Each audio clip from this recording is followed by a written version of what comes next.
Hey guys, Scott from Fright Props here, and in today's video we're going to be taking a look at our simple air blast kit. We got an email from a customer the other day asking us to do a video for this kit, and here we are checking it out. So we're going to go through what comes with the kit, how to assemble it, how to hook it up to air, and how to program it to blast air. First of all, a look at what comes with the kit. There is 20 feet of 1/4-inch polyethylene tubing here. There's a 3-way 1/4-inch 12-volt solenoid. We'll take a look at that in a second.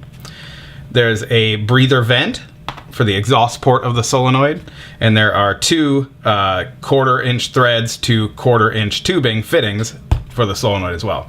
There's also a Peekaboo 1 controller and a power supply for that controller. I'm going to move these two out of the way. We won't need those till later. The first thing I want to actually take a look at are a couple of things that are not included in the kit, but that are recommended if you are new to pneumatics. The first of those is a tube cutter. It's very important that when you cut your airline for your pneumatics that you cut them very square.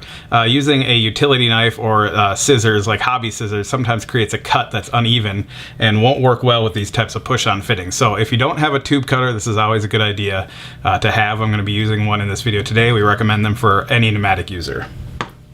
The other fitting is what's called a quick connect with push-on. This is basically the fitting that will get from your air compressor to the 1/4-inch polyethylene tubing. I'll give you an example here. So we have on our airline here the same type of barrel connector that is found on most air compressors. See, it has like a sliding kind of ring here that then slides back, allowing you to insert this quick connect.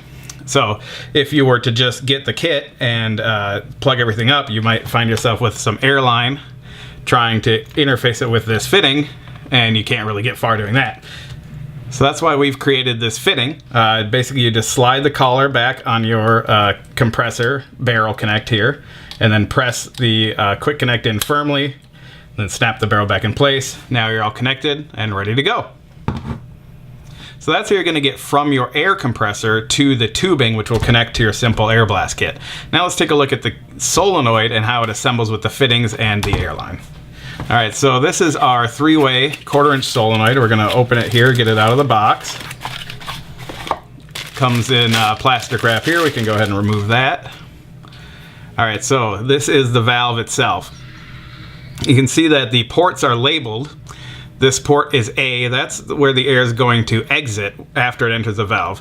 P for pressure is where the air comes in, and EA for exhaust is where the exhaust will exit. We can confirm that this is a 12-volt solenoid. It'll be marked DC 12-volt here on the top or somewhere on the actual solenoid itself. And these are the wires that we're going to be connecting to the Peekaboo 1 in order to operate the solenoid.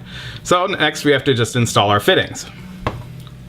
How the solenoid is going to work is that air is going to come in to the P port here, and then when the solenoid is switched, it's going to exit out of the A port, which is going to blast our air.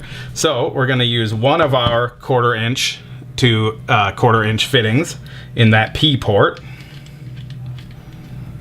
and the other will go in A. A lot of people get confused with these types of fittings, pneumatic fittings, because although this is called a 1/4-inch fitting, you can see that it's not a 1/4-inch across.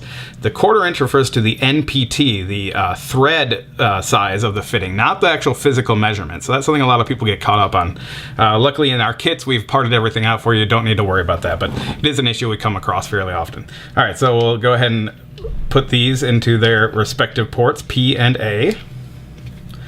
It's a good idea to take a wrench and tighten them down. These fittings come with Teflon already installed on them. That's that kind of white residue that you saw on the threads. If you're working with other fittings that don't have that, it's a good idea to apply them, but our fittings come with it already on, so we don't need to worry about that. So we're just going to tighten this down nice and tight and go ahead and do the other side. All right, and then we're going to install our breather vent. The breather vent is essentially a fitting used in the exhaust port. And its primary function is to keep debris out of the exhaust so that you don't get any little chunks of dust or dirt that actually get into your valve through that open port. It does help to muffle the sound of the exhaust a little bit, but primarily it's just there as a filter to make sure your valve stays clean. And again, it's not as important to tighten this one as tightly, but it's always a good idea to make sure everything's nice and tight and snug. All right, so now our valve is set up. We just need to connect our airline. We provide 20 feet of airline here, so you have some flexibility about how far you need to go. We don't need a lot, so I'm just going to cut off a couple little sections here. This is going to be the section that goes to our air, and I'm going to just cut off another small section that would be for the air to blast out of. And we can set this aside. Okay, so these push-on fittings work just by pushing on the airline to the fitting. It's very simple. All you do is place the airline into the fitting and press. It'll kind of sink in and click. You can tell it's in if you pull and it doesn't go anywhere. Nice and firmly seated, that's good. So that's our P port. We can connect that to the air coming from our compressor. Sink it in, make sure it's nice and snug. That looks good. And then we'll just connect a little bit of airline for the output so that we can kind of direct the blast of air. And just snug it in. If you need to remove a piece of airline from the tubing, you simply depress the plastic ring on the tube and pull the airline away. All right, now that everything is connected, we can turn on our air here. Listen for leaks. Sounds like we're pretty good. If you do hear a fitting leaking, even with these that have pre-applied Teflon, it might be a good idea to use a little bit of extra Teflon tape to go ahead and make sure they're airtight. We'll shut the air off and I'll actually show you that real quick. So I'll remove this fitting and we're going to go ahead and apply some Teflon tape to it. This is the Teflon tape. It basically comes in a roll, sort of like duct tape or any other kind of adhesive that you might purchase. Basically what you're going to want to do is take a little strand of it, take it and apply it here to the threads of your fitting, and just spool it on as tightly as you can. Then when you're satisfied, a couple times around is fine. Just grab and pull. And now there's some extra Teflon on those threads, which will help make sure that no air sneaks through once your fitting is tightened in. Then you just go ahead and screw it in like normal. And tighten it down. So again, not something we include with every kit, but Teflon tape, another good thing to have around if you're going to be working with pneumatics. All right, so we'll go ahead and turn the air back on, and we can go ahead and test our valve to make sure it's working. On the side of the valve, you'll find a little button here. That is the manual actuation button. You can press that and the valve will switch. So we can press it, and we're getting air. So that's a good thing. Our valve's working, and we can go ahead now and wire it up to the controller. As we saw earlier, the Simple Air Blast Kit comes with a Peekaboo 1. We do that so that you can program little staccato blasts of air or like little stutters of air, and also so that you can easily interface your solenoid with the various different types of triggers that we sell. So on the top of the Peekaboo 1 here, you can see there are a couple of screw terminals. We have the trigger input here. There are 3 terminals there. We're not going to be looking at those. We have many videos of how to wire up our triggers elsewhere.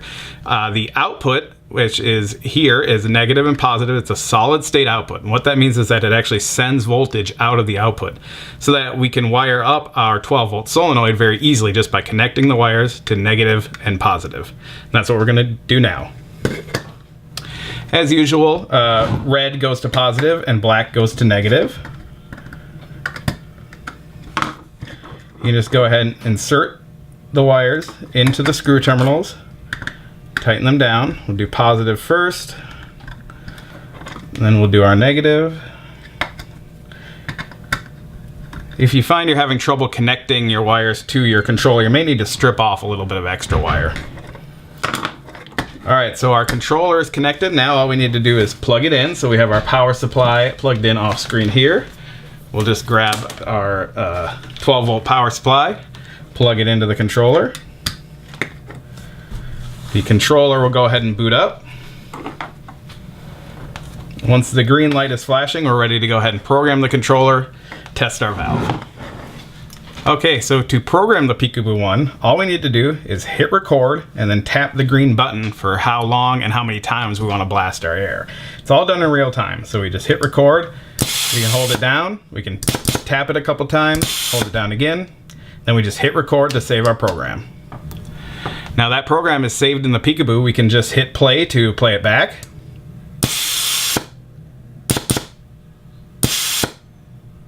And it's just as simple as that. If we want to change our program, just hit record again, act out what we want to do in real time. Hit record to save. Now when it's triggered, it'll play that program. So the simple air blast kit's not designed to create a gigantic blast of air, just something a little bit more subtle and startling that you could place in a dark hallway or inside of a prop. Because you can add airline and direct the air blast anywhere you like, it's great for putting inside of like a snake's mouth or another type of prop so it can hiss at people, doing things like that. Alright, so that is a quick look at our simple air blast kit. I'll go ahead and put links to all the different components that we showed off in this video, as well as the simple air blast kit itself, in the description of the video here. If you have any questions, go ahead and add them as a comment to this video, or send us an email at sales@fryeprops.com. Thanks!